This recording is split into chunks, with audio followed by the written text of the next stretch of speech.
have the EU flag proudly on this house here in Holywell Street, Oxford. And there we have Britain, stronger in Europe. Oxford really is a Ramona city. Hospital porters, pride and dignity, stop the New World Order. Welcome to Hapanmo TV on VidMe. Well, I'm in Oxford. I'm at Brasenose Lane in Oxford. You see here what it's like. It's one of these little narrow little lanes between the colleges that all my American viewers are going, oh, that's so quaint. Isn't it lovely?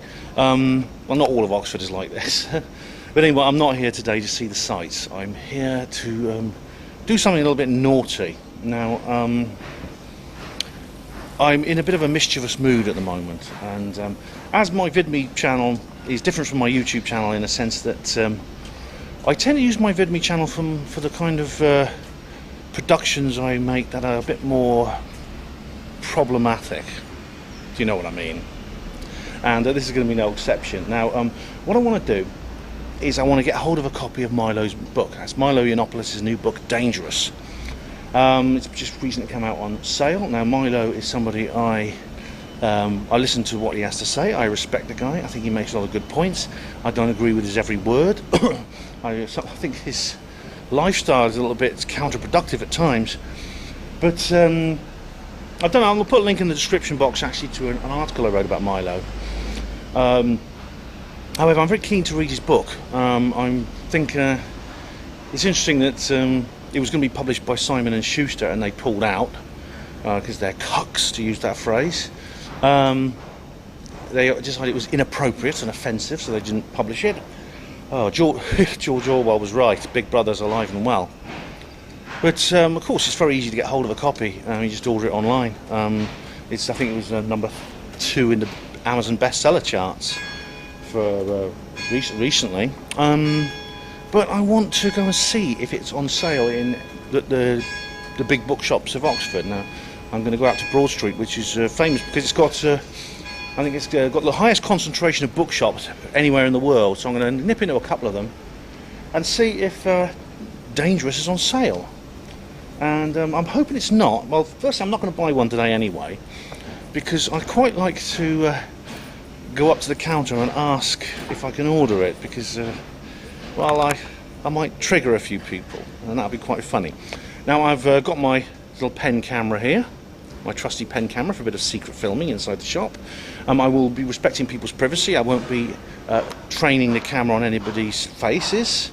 I just basically want to show you some of the interior and capture some dialogue. We'll see how that goes anyway. I'm going to head now towards Broad Street, and the first shop I want to go to is Blackwell's, and that's a big bookshop based in Oxford. It is a Oxford centrist firm. I think they've got branches all over the world now, and they actually stocked my book as well. My first novel, Evan's Land, was stocked at Blackwell's, which is nice. My hands are shaking. So if it's a bit shaky, but I know Matthew Williams he's been scolding me about that pen. You need to get a steady cam. You really do. Well, maybe I will. Maybe I'll use some of the free software he gave me. But anyway, I'm going to head down here, and we are going to visit Blackwell's.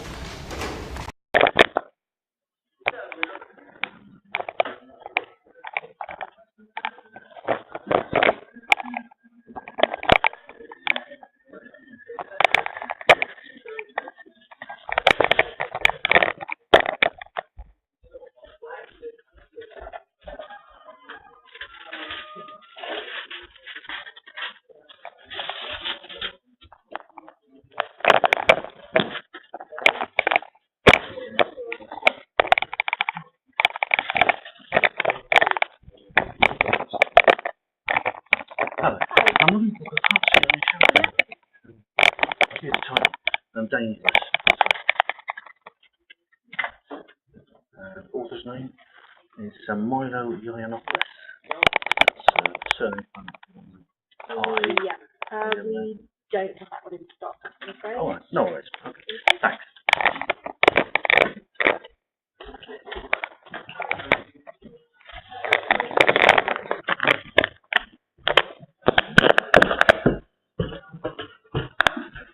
Well, I just come out of Blackwell's. I had a little browse around. It's a huge shop, massive. I mean, it's enormous. It's like a big basement section. Must be millions of books there. So I had to I found the biography section. I thought that was the place it's most likely to be. And it wasn't on the shelf. So as you just heard, that lady who served me, she was very polite and professional. She said, "We don't have it on stock." She didn't give me any sort of like shocked look. She didn't go, misogynist, rapist. She didn't do anything like that. So I didn't trigger her. She obviously knows her job. She just said, "We don't have it on stock." Doesn't surprise me. Doesn't surprise me one bit. I mean, they got a lot of like the SJW titles. There was Laurie Penny, Bitch Doctrine, and of course I showed you Naomi Klein, who was a shrink, basically, a Tavistock Institute type. Was that Melanie Klein? I might got them mixed up. Melanie Klein, I think, was the shrink. But anyway, no luck there. No luck there. It's not only is it not on the shelf, it's not in stock, so you can't even order it from Blackwell's. Funny enough, they did have some quite politically incorrect books there. I mean, they had a book by somebody who I certainly don't agree with, but who has a sort of reputation for being dodgy, and that's Douglas Murray. He's written a book called The Strange Death of Europe, Immigration, Islam and something else, which is extremely inappropriate, as they say. And they had that there. So Blackwell's it's not completely left-wing. I mean, they are willing to go into other areas. They are willing to examine other strains of thought, and what maybe thought from various right-wing ideas as well as left-wing ideas. But they obviously have their limits. I mean, they have no limits on the left spectrum. They can go as far as they like. They've got like books by there's China Mieville, who's a Marxist, writes fictional. He's a fictional author. He's a Marxist. He's written a book about the October Revolution. They got like books by various. They've got by Eric Fromm, who's a member of the Frankfurt School. He was a psychoanalyst. He was like Melanie Klein. I think he's from that kind of fraternity, and he was a cultural Marxist, member of the Frankfurt School. I saw one of his books there. He's a psychoanalyst. Oh my goodness me, that covers a multitude of sins. But Milo's book is not there, and it's not available. So next stop. Well, funny enough, I'll tell you something else. I saw an old friend of mine in there. Now, this is a guy who actually is an author. He's written some books. I got talking to him, and I actually met with him one evening. We had like a beer and a chat and stuff like that. Mike, what's his name? His name's Mike. Well, actually, I shouldn't tell you his whole name. It's a little bit, maybe a breach of his privacy. But he writes these books, these sort of horror stories, and he's been quite a successful author. But he works in Blackwell's. I mean, so maybe he needs a day job, or maybe he just likes working in a bookshop. I mean, I can imagine for a man of letters, it'd be quite a pleasant thing to do. And I mean, I think it's something I would probably enjoy if I ended up doing it, because I love books, I love reading, and I love writing, of course, as well. And so we talked a little bit about books and about my books and my writing and things like that. We had a nice chat, but he's working there. He's like an usher. He shows people around. So he showed me some of his. They're stocking some of his books, which is nice. He gets to plug his own books. Anyway, next stop, Waterstones.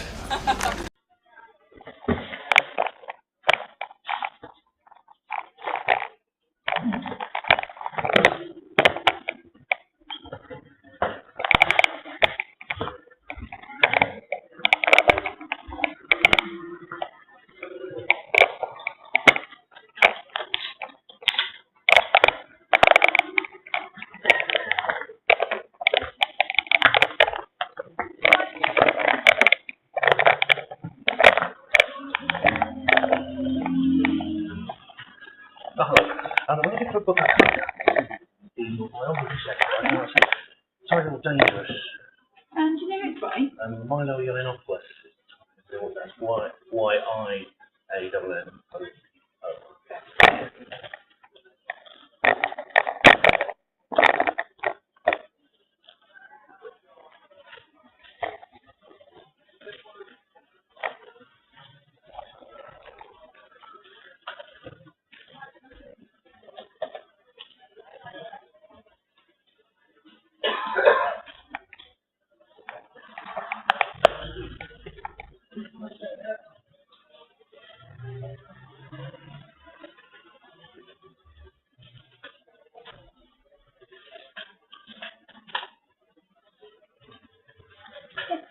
one that we can get in our... I think they've never traded with us as a company. Oh, okay. Sorry. No worries. It's random that one. No, sorry about that. No problem. Thanks very much. All right. Bye-bye.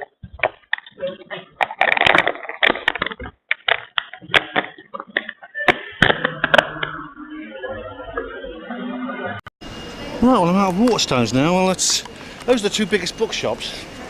If it ain't going to be there, it ain't going to be anywhere. But I feel a bit miffed, actually. What is it with these bookshop staff? Why do they have to be so damn professional? I'm sure don't they employ special snowflakes who just curve up and start squealing when you mention the name Milo? Oh. Honestly, man, these bookshops need to look at their employment policy and bring in a few people who are very, very easily triggered to give people like me amusement. Oh. Well, I should say a few more words about Milo, give you a bit of background as well to this whole issue. Before the book was published, I mean, he was already well known. He was a household name. In fact, he was one of the loudest and most controversial household names to emerge in the last few years. And I heard of him before he was really very famous, because when he lived in Britain, because he was on a couple of talk shows debating with feminists. And this is when I'd already decided that well, it took me a while to work it out, but I decided that I was opposed to feminism myself. Once that revelation hit me, it wasn't long before I started taking interest in debates, the few debates that actually took place between feminists and their critics, because most of them won't debate anti-feminists because you're evil if you're against feminism, you know. So this is before he was really a mainstream celebrity, and I think it was when he moved to America he really became famous during the Trump campaign, especially, and As Stefan Molyneux said, this is a guy who has the talent to really, really go a long way. If only he could just be more mainstream, a bit more normal. If only he could just stop being so damn extreme and populist, deplorable. You know all the buzzwords you get nowadays. And the thing about this, he faces opposition from almost a coalition of convenience in many, many different ways. Basically from the left, the right, the centre. He finds enemies almost everywhere. And he's the kind of person who almost looks for enemies everywhere. He's, well, firstly, he's a homosexual. And very, very openly so. I think he's beyond open. You know, he's very,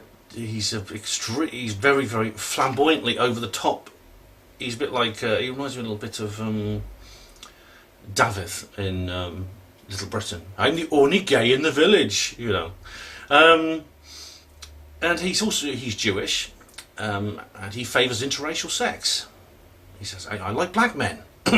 All my boyfriends are black, things like that. But he has these very, very hardline conservative views, and he's often thought of as he almost became the public face of the alt-right, this new movement, which Hillary Clinton really launched as a thing, completely inadvertently, by saying how much she was against it. But I mean, not everyone in the alt-right actually accepts him. He's rather like Alex Jones. I was talking about Alex Jones the other day. So Milo's more of a fellow traveller, or part of the alt-light, as he's sometimes called. But you know, with the way he talks, he's eloquent. His provocation, his provocative way of speaking, his wit, he's very intelligent, obviously. So whether you love him or hate him, or anything in between, there's one thing you can't do, that's ignore him. And he's a great believer in free speech. And I think that's where I feel the most admiration for him.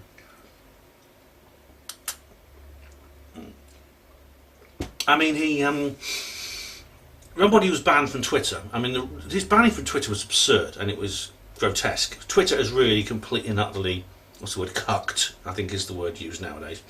It's totally cucked, it's totally posed, it's totally, what's the word, I don't know. It's been taken over basically by cultural Marxists.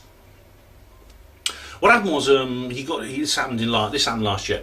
He got into an argument with an actress called Leslie Jones because he watched her film Ghostbusters, and he gave it a damning review. Now, I haven't actually seen that film, but I saw the trailer. It looks bloody awful.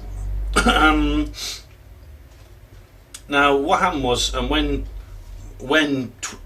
Milo got into this argument with Leslie Jones, this actress who was in that film, he was pretty hard on her, but he wasn't. I don't think he was improper towards her. I don't think he said anything that I would consider hateful or extreme or abusive. But a load of other people chimed in. A load of other people who his supposed supporters came along and joined in with him and started basically trolling Leslie Jones, and they subjected her to racist abuse. She's a black woman, and so the Twitter's response was not to ban the internet bullies who called who called Leslie Jones racist obscenities. They didn't ban those people. They banned Milo. They blamed him for it. But worse came along. I mean, this is something that's more recent. This actually broke out earlier this year in February. But this is far more serious. This next scandal was almost destroyed him, actually. And I know some people are already going to be commenting on this video about this, and me, and what I'm doing, and what my own position on Milo. I should point that out, actually. But what happened was, the cause of all the outrage, though, was something that happened a year earlier, at least a year earlier. I mean, in September 2015, he was on the Drunken Peasants podcast, and on January 2016, he was on the Joe Rogan Experience, and he spoke very candidly about child abuse. He explained that when he was 13 years old, he had a sexual relationship, quote unquote, because that's the words he used, with somebody he only refers to as Father Michael. This is a 29-year-old Catholic priest, and he knew that he was in a relationship on and off with this guy until he was 16. It's absurd to even think about it that way. Basically, even he's Jewish. He comes from a Jewish family, but his father's a Roman Catholic, and he converted to Roman Catholicism along with his mother. Milo just made jokes about this. He just shrugged it off. He's very nonchalant about the whole things. He believed that he felt that he was at the age of 13 able to enter into mature consensual sex with a grown man who was 29 and he was 13. But that was just the start of it, because Milo also claims to have attended Hollywood pool parties. Now, these are infamous, thanks to the testimony of several young movie stars, Corey Feldman and Elijah Wood in particular. He says that at these pool parties there were very young boys, very, very young boys, and they performed sexual acts on the guests, which included some very, very famous actors and film producers and directors, etc. Now, when this story broke, and it broke, interestingly, like I say, it broke more than a year after it actually happened, he had a massive backlash against him. He was going to speak at the Conservative Political Action Committee, CPAC, and his invitation was withdrawn. He had to resign as editor of Breitbart News because the Breitbart staff threatened to go on strike if he didn't.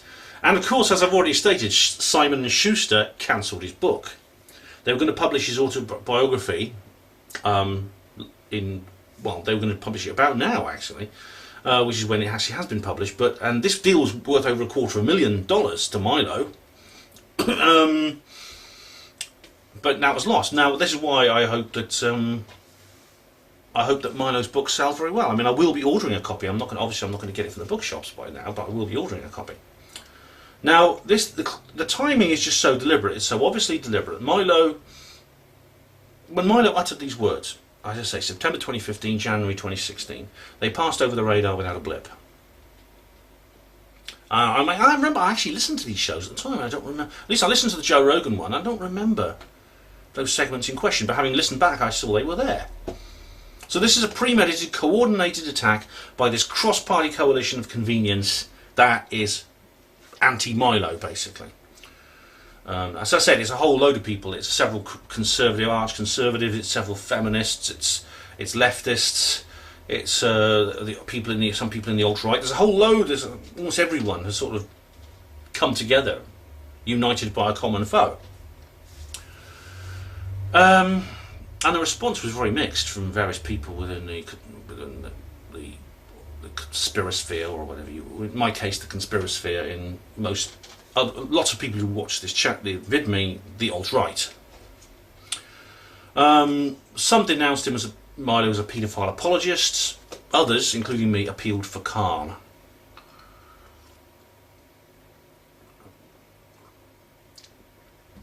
I think Milo should be treated compassionately. And a lot of the condemnation he's received are from people who really don't understand how children respond to being abused, sexually abused in any other way.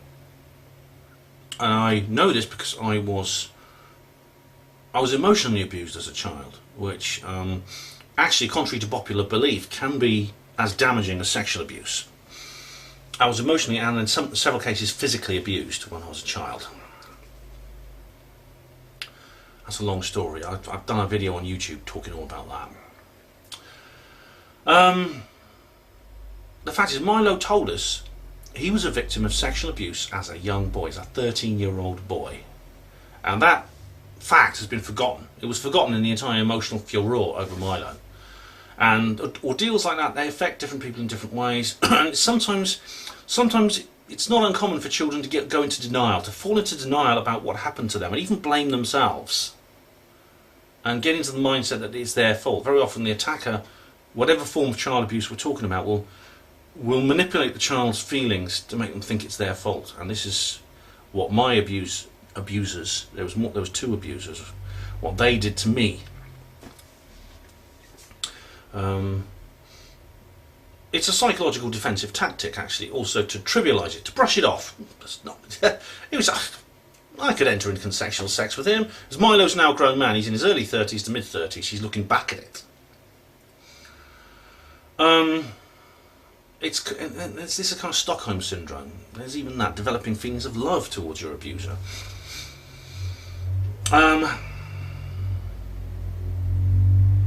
It's like other traumatic experiences, and an adult who was abused as a child is affected for their whole life. There's no doubt about it. And it's a testimony to the malice, it's a testimony to the ruthlessness of some of Milo's enemies that they've ignored that point. You know, feminists who go on and on about rape culture and it's every white straight male's a paedophile, etc. They don't hesitate to just trample on this man who has been raped. They're just they're just so selective and so bloody hypocritical. They really are. And it's what came out. The fallout, though, was quite interesting because somebody else actually revealed that they'd had a similar experience. This was an actor called George Takei. Now, you'll know George Takei because he's very well known for playing Mr. Sulu in Star Trek. Klingons on the starboard bow, Captain, you know. Now, he revealed when Milo started speaking out that he himself had also had a sexual relationship with a man when he was a boy. Obviously, it's happened long before because George Takei's now in his early 80s. But he was also 13 at the time.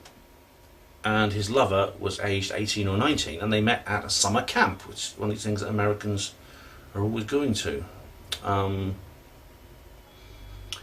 Now, the film director, Roman Polanski, it's interesting about this guy, right? Because he actually was a sexual abuser. I mean, he actually had sex. He had sex with a 14-year-old girl in 1977, and he went to prison. I mean, I'm a bit suspicious of the timing of Polanski's disgrace. Actually, this is not to excuse him. This is just to say it's very odd that criminal charges were only pressed when he decided to make a film, a film called The Ghost in 2010, which was a satire of Tony Blair. And I just thought it was a bit odd that he made this sort of film about, he didn't actually call this person Tony Blair, but he made a film about someone who was an ex-Prime Minister of Britain who was exactly like Tony Blair. And only then did somehow Polanski, suddenly it came out that he'd had this sexual relationship with a 14-year-old girl all those years ago. But I digress. What was the point here is that in he was given an Oscar the same year and was applauded by Hollywood greats, including Meryl Streep, and they stood up, and Meryl Streep gave the acceptance speech about how wonderful Roman Polanski was. So again, you see, it's very, very selective. It's very, very, oh well, we're against this, but not again. But we're against it when he does it, but not when this person does it. However, I mean, I would say to Milo, he needs to name and shame the people he talked about with the pool party. I mean, Father Michael. Let's see, if he was 29 when Milo was 13, he could still be around. Father Michael could still be in the priesthood, he could still be ministering in church, he could still be with children, and he needs to be exposed as well. So Father Michael who? Milo, come on. I know you think you had a relationship when you were 13. You can't have a sexual relationship at 13, okay? It's not a sexual relationship, it is abuse. So Milo should name and shame all these people at the pool party and everything. He should get together with Corey Feldman and Elijah Wood and support them to put a stop to these crimes. As I said, this book, I'm glad he's got the book out. I'm glad he's doing all right. I think he doesn't deserve a lot of the crap that's been hurled at him. And at the end of the day, he is someone who has a very perceptive, very heartfelt, and very, very effective voice when it comes to opposition to feminism. We need people like that who can talk, who can express opposition to feminism in an eloquent, civilised, urbane manner. And what's more, he's a champion of abused men and boys. Also, women in what about the women in Muslim theocracies like Saudi Arabia? The feminists ignore them. I've been called a racist. I'm an anti-feminist. I've been called a racist by feminists for standing up for women's rights. It's absurd that the feminists don't care about. So I wish Milo all the best. I really do. And I will read his book. Obviously, I'm going to have to order it online. I might wait for its paper. I hope it's paperback, not hardback. 'Cause I don't like hardback books. I don't have room for them. So if it's hardback, I'll wait till it comes out in paperback. Anyway, thank you for watching Japan Mode TV on VidMe. Hospital Reporters, Pride and Dignity, Stop the New World Order.